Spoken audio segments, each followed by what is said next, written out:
എൻ്റെ ശ്രദ്ധയിൽ വന്ന പ്രതിപക്ഷ നേതാവിൻ്റെ പ്രസ്താവന സർക്കാർ സ്പോൺസേഡ് ഗുണ്ടായിസം ആണ് SFI നടത്തുകയെന്നാണ്. അപ്പോൾ RSSനെതിരായ സമരം പ്രിയപ്പെട്ട പ്രതിപക്ഷ നേതാവിന് സർക്കാർ സ്പോൺസേഡ് ഗുണ്ടായിസമായി മാറുകയാണ്. അപ്പോൾ RSSനെതിരെ മുദ്രാവാക്യം വിളിക്കുന്നവർ പ്രതിപക്ഷ നേതാവിൻ്റെ ഭാഷയിൽ ഗുണ്ടകളായി മാറുകയാണ്.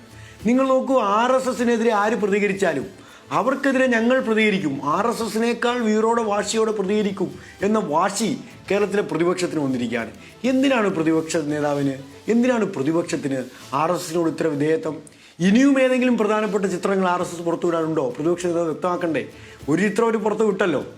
RSSൻ്റെ വിനീത ഭക്തനായി പ്രതിപക്ഷ നേതാവ് RSSൻ്റെ ചിഹ്നത്തിന് മുന്നിൽ പോയി വിളക്ക് കൊളുത്തി സവർക്കറുടെയും ഗോൾവാർക്കറുടെയും എല്ലാം ചിത്രത്തിന് മുന്നിൽ വിനീത വിധേയനായി നിന്ന് വിളക്ക് കൊളുത്തുന്ന ആ ആശയങ്ങളെല്ലാം എൻ്റെ ശിരസിലേക്കൊന്ന് പകർന്നു തരൂ എന്ന് അഭ്യർത്ഥിക്കുന്ന VD സതീശൻ്റെ ഒരു ചിത്രം പുറത്തു വിട്ടു.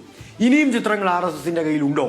ആ ചിത്രങ്ങളെ ഭയന്നിട്ടാണോ, ഇനിയും പുറത്തുവിടാനുള്ള ചിത്രങ്ങൾ RSSൻ്റെ കയ്യിൽ ചിത്രങ്ങളെ ഭയന്നിട്ടാണോ VD സതീശൻ RSSനെതിരായി സമരം ചെയ്യുന്നവരെ ഗുണ്ടകളെന്ന് വിളിക്കുന്നത്?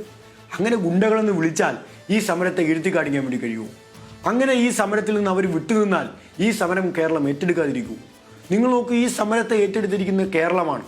കാരണം ഈ കേരളത്തിലെ സാധാരണക്കാരുടെ മക്കൾ പഠിക്കുന്നതാണ് കേരളത്തിലെ ഉന്നത വിദ്യാഭ്യാസ മേഖല. ആ ഉന്നത വിദ്യാഭ്യാസ മേഖലയെ തകർക്കാൻ ശ്രമിക്കുന്ന എല്ലാ നീക്കങ്ങളെയും ചെറുക്കുക കേരളം ഒറ്റക്കെട്ടായിട്ടാണ്. CPMൻ്റെ സംസ്ഥാന സെക്രട്ടറി ആ ഐതിഹാസികമായ സമരത്തിലേക്ക് നടന്നു കയറിയത് ആവേശത്തോടെയാണ് ഇന്നലെ കേരളത്തിലെ ജനങ്ങളാകെ കണ്ടത്. ഇത് CPMൻ്റെ സംസ്ഥാന സെക്രട്ടറിയുടെ മാത്രം വിവാദമായിരുന്നില്ല.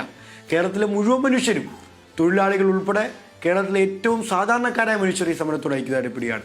അവിടെയാണ് പ്രതിപക്ഷം ഈ സമരത്തെ മാറി നിന്ന് അപഹസിക്കുന്നത്, കളിയാക്കുന്നത്, അവർ ഈ സമരത്തെ ഒറ്റുകൊടുക്കുന്നത്.